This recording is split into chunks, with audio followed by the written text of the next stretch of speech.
कमलायतलोचन लोकपते विजयी भव वेङ्कटशैलपते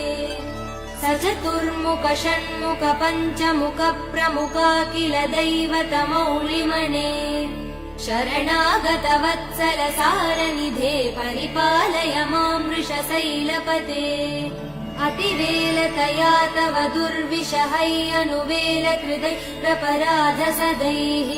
हरितं त्वरितं वृषशैलपते परया कृपया परिपाहि हरे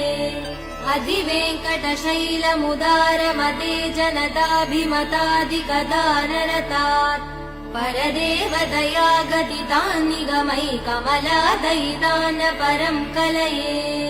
कलवेणुरवावसगोपवधू शतकोटिवृतात् स्मर कोटिसमात्